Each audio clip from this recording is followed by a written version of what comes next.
the tabletop takeaway. Game mechanics on display. Three designers share the stage. Pick a genre and we'll play The tabletop takeaway. Welcome back to the Tabletop Takeaway. I'm Charlie McCarran, I'm Trevor Muller-Hagel. And I'm Ananda Gunratna. and today we're going to be talking about Bohnanza, in our second of our set collection series. And this is one of my favorites. We used to play a bunch of games with 8 players, which was too many for this game. It's actually 2 to 7.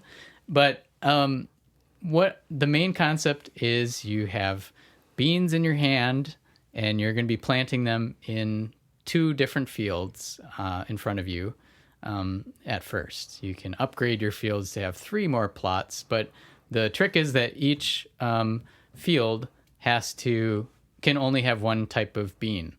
And the twist is that this is the first game I've played that had you can't rearrange your hand.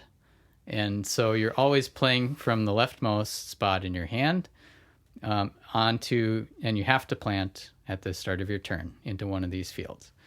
But, what you're probably thinking, what do you do if you're just playing from one side of your hand? Well, you have to do trades. And so when you trade with other players, you can take from anywhere in your hand. And likewise, if someone trades you a card, you have to automatically plant it. And the reason that this is fun is because each bean, you're trying to collect a set of them to get points, and they're increasing amount of points. So, for example, soybean, which happened to be my favorite of the when we played, if you get 2 soybeans in your field, you can harvest them for 1 point. If you get 4 soybeans, you can harvest them for 2 points. And that one goes up like pretty naturally. But there's some other ones that, coffee beans are very common. So you need a lot more to actually get points off them. I believe that one's 12 total to get 4 points. Yeah. And so the cocoa bean is very rare. There's only 4 in the deck. Only 4 in as soon as someone scores with it, it limits what everyone else can do with them. Oh, yes, Yeah. which I'm not sure if you mentioned, but when you score... Yeah. When you score, you flip some of them over and they count as points, and they're not reshuffled back into the deck. So there's a little bit of memory element, maybe not super intentional with the game, but what the most fun part is trading and planning out your hand and looking at what do I need to trade out of my hand, because sometimes these beans are garbage. The other thing that happens on your turn, so you plant first, and then you flip out 2 face up in the middle of the table, and those beans are automatically going to go to your field, which you might not want because you'd have to rip up a set that wasn't quite complete yet. So that's when you start wheeling and dealing, and Ananda, you want this chili bean, right? Okay, what do you got in your hand for me? And the amount of extrapolation and futures trading and future options trading we had going on was intense. It's intense. Do we know if future trading is actually allowed in this It's game? not. I mean, you can do it. It's not Sure. disallowed. The rules do not enforce that such trades be honored, but Sure. you can absolutely do it, which we did. We were pretty honorable and said, Well, if you want to continue trading, you have to fulfill your futures. There is no point cheating on a trade in a negotiation game, in my opinion. Yeah. It's silly. You're trading a short-term advantage for a meta disadvantage in all future games with those players. It is very silly not to honor every deal. Yeah. And I was thinking, should we save this game for a trading series? But it's such a good one for much. set collection. It's good for set collection. Yeah. Because as we kind of hinted at in our Splendor episode, when I mentioned, what if there was a hierarchy of rarity among the tokens in Splendor? Bohnanza has this hierarchy. So, it goes from Coffee, I think so. cocoa bean is 4. Yeah. The entire deck up to like coffee maybe has 24. Coffee beans have 24. I want to say. Yeah. So Yeah. high amount of variance. And it's very clear about the rarity of each one. It prints the number on the card. You would think that it's the number of the card if it weren't that the same number were printed on all of that card. I was at first like, oh, this is the 24 of coffee beans. Nope, there are 24 coffee beans. Yep. Yeah. There's 24. Each one says 24. There are 24 of them. Which is really helpful, especially for trading too, because then Yeah. you know about roughly the value. I will say I quite enjoyed our complex options and futures. Ananda had a we were- notebook that he was tracking like his futures that he owed and was Yeah. owed, and I kind of wish that the game had more built-in support for that. Which Like trading tokens or something, so you yeah, remember. or like I think Twilight Imperium has promissory notes, which I think are a great way of IOUs. having, Yeah. of having a type of IOU, which is fine. I mean, this is a very simple game; it doesn't need to have support for options and futures built in, but Yeah. bean futures. it would be nice if it did. Yeah. And part of the reason these like confusing trades happened was because you can only trade on your turn with another player. And so you also have this issue of like, well, I really need to trade on someone else's turn so that when it comes back around to me, I don't have to plant this garbage bean. Yeah, Or these And two coffees rip up- where I don't have any coffee plants. Yep. yeah. So it's one of those games where it's like, oh, I actually just want to give you this card sometimes. Yes. And actually, now that you say that, that does make me realize something, which is an important difference between this and Catan, where I guess this is, again, encroaching on maybe a future trading game series, but that's fine. In Catan, you often just want to trade on your turn because that's when you can do stuff. And when it's other people's turn, you risk losing everything. And this game kind of turns that upside down because, as you mentioned, you really want to trade on other people's turn because when it gets around to your turn again, you're going to have to plant You whatever's have to plant that Yeah. first Yes. card. Yep. So you're actually quite desperate to get rid of cards from your hand during other players' turn, which You can smell that desperation. Oh, yeah. People too. but it gets heavy sometimes. it turns that whole dynamic from Catan on its head, and really this game does a really good job of encouraging you to make trades. Yeah.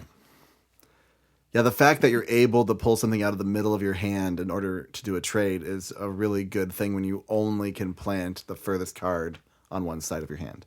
Yeah, I did it backwards. I was using the right card because that was the one that was visible, but I kept it the same. It was just Yeah. weird. But yeah, it's really cool that, you have all these different card probabilities too, where you're trying to weigh okay, well, what's the chances I'll get another one of these? If it's under 10, it's a lot less. Yeah. Reliable. I think I'll say my takeaway right away. I think that it's cool how in this game you commit to doing certain types of beans, and it's often good to not do the same bean as other players. Yeah. Which is cool because then it's like, oh, I'm going to start this bean patch that no one else is into. That means they're going to want to trade stuff to me probably because in their hands, it's not as valuable as for me. It's a block in their hands. It's an actual liability Yeah. because it might force them to harvest something early. Yep. And yeah, that's another. It's kind of different than most set collection games because in other set collection games, everyone wants every resource, but not in this game because there's, I don't know how many different types of beans, but a lot, like maybe 10 or more different types. Yeah. I'm not sure. Some- Quite a few. Yeah, there's a lot. So basically, each person can specialize in at least one or two things. Yeah. So, sorry, what's your takeaway? Oh, the takeaway is just, the fact that having something in your game where one person only cares about this particular Having a specialty set. or a specialization. Yeah, it feels good as that player and it feels good as the other players because you see like an opportunity to trade with someone like ditch these things because I know Trevor's got something better in his hand. He wants those blue beans, me. so I'm going to make sure I get that black-eyed bean from him. Yep. Yep. that versus it is also fun when 2 players or more are going for the same thing. Especially if it's something that's abundant, like Yeah. coffee or, something like that. If it's like Yeah. a tighter thing, then it feels very risky. Yeah. Like if people are going for the cocoa bean, Yeah. like, oh God, I'd get And that some- one on the head. Yeah, and sometimes it doesn't. It's more about the thresholds.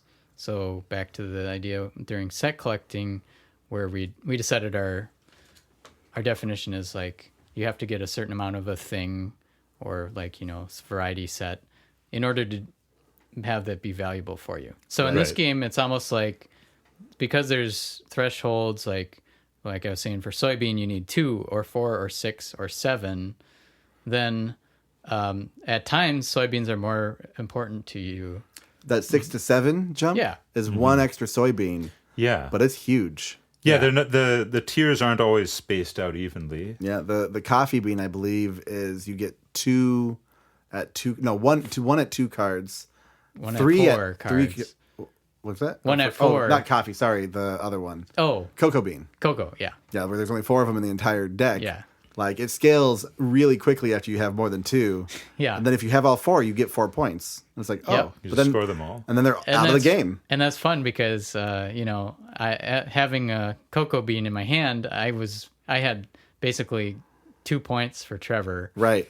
So he has to give me a pretty good deal Yeah. for that. Yeah. I did find during the game, I didn't feel that bothered about ensuring that deals were fair. I cared a lot more about making deals Yeah. than making fair deals. Like Yeah, you were trading away future deals like they were nothing. And I really like that. Like, I compare this game a little bit to Sidereal Confluence. And in Sidereal Confluence, it has a similar dynamic where I feel like everyone wants to help each other in both of these games. But to me, the big difference with Bohnanza is in Sidereal Confluence, you are trying to figure out whether the deals are fair or not.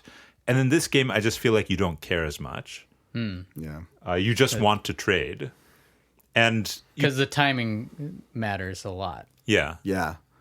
Yeah, the placement in your hand is a huge either liability or asset, Right. depending on where it's at. It it does a really good job of making you just want to trade. Yeah. And the more you trade, the better you do. I think my takeaway for this game is sort of what I was talking about a little bit ago with comparing the trading dynamic in this game with the trading dynamic in Catan. Oh, sure. And part of it is kind of what you were mentioning, Charlie, which is that there are some resources that are active liabilities to you and aren't useful to you but are useful to someone else. So you want to trade them away. Whereas that's not the case in Catan. In Catan, you want all the resources. But I think the other thing is that the way the game makes you care about trading during other people's turns is pretty important. Because, like I said, in Catan, you only want to trade during your turn. It's actively a liability to have cards during other people's turns, so people wait until their turn to trade, and this discourages trading. In this game, you want to trade all the time. You definitely want to trade during other people's turn because you have stuff you want to get rid of, and that is a way better dynamic. So I would say my takeaway is, if you have a game about trading, find a reason why people would why people would like to trade during other people's turns at least as much, if not more, than they want to trade during their own turn. I think that's really helpful. Yeah. And honestly, I'm going to build off of that with my takeaway too. One thing that this game does really well is it supplies you with a lot of beans, a lot of resources. So you only spend 1 bean. You have to spend 1 bean from your hand on your turn.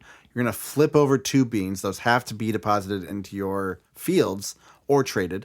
And then at the end of your turn, you draw 3 cards into your hand again. So you're like down 1 card, up 3 cards every turn. So you have a high income of cards. In order to play all those, you have to trade. And so my takeaway is having that high income of things you have to figure out what to do with, I think is a really good way to kind of make that trade feel more natural and less forced or less like, scarcity based. Because you have all these resources, you can't use them. and other people can. It's like, well, how can I leverage this now? And since they give it to you at the end of your turn, it's there for other people's turns. And I just think that's a very clever way to encourage that trading. Yeah. Is just give them the resources at the end of their turn, and then they can hold on and kind of, refine it by the time it's their turn again. And hopefully they'll be able to like still play their pre-programmed cards and not screw themselves up. Mm-hmm. Yeah. But yeah, it's a really slick system for being so simple of a game too. Yeah. Yeah, I guess one other thing that this game reminds me of a little bit is it's kind of an inventory system. Mm-hmm. Your inventory with an inventory limit. I mean, in I guess in a lot of computer games, your character has a limited number of slots, and so you have to prioritize between different things. Sure, this has some aspect of it. A very limited inventory system with only 2 slots. Kind of like that you can upgrade eventually. You spend 3 points to upgrade to 3 slots. Which is nice. The upgrade thing feels a little weird to me. Does it? Yeah, because it does seem like it's the optimal thing to do as soon as you can. You wouldn't ever want to not do it in a game. I mean, maybe player count matters a little bit more, but I don't know. Well, theoretically, if you're very good at the game, you might say, "Oh, I'm going to risk just keeping the 3 points and hope that makes the difference." But our scores were like in the 20s and 30. Yeah. So, 3 points early. Charlie's score was in the 30s. Ours were all in the 20s. But it does feel like something you have to do. So I don't really understand why that mechanic is there. Although it does create a little bit of a game arc, which is nice. Well, and it does spit the cards back into the game, right, that you would have scored. That's so true. So if you do score a rare card at the beginning, it brings it back into the game if you spend it on that upgrade. But yeah, it's still kind of a little bit funky. I guess it does give progression, but I would rather have progression some other way, I guess. I would argue that the beginning of the game is more tense, and it kicks it off in an exciting way, where it's like, oh, I only have 2 slots. You're racing for the third slot. I need to figure out... Well, and just the fact that, you're limited. If you had 3 slots, you probably wouldn't trade for a while, because it's like, I got to build up some beans. I get it. Well, yes. I suppose the other thing about it is, so for a good part of the game, I was keeping the same 3 types of bean in my 3 slots, and just building up until I could get to the max.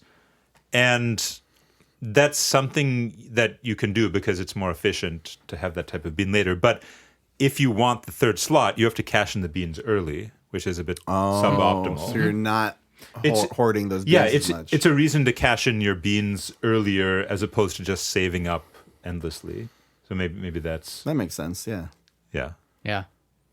Seems like the perfect amount of fields is 2.5, which is impossible in this game. So they probably started with 2. It's like, well, let's go from 2 to 3. Yep. Well, I think that wraps it up for Bohnanza. Tune in next time. Beans. Tune in next time for Spooktacular. Hey, thanks for listening to The Tabletop Takeaway. This podcast is made possible by listeners like you. So please tell your friends and visit our website at thetabletoptakeaway.com, where you can suggest games and mechanics for us to cover next on the show.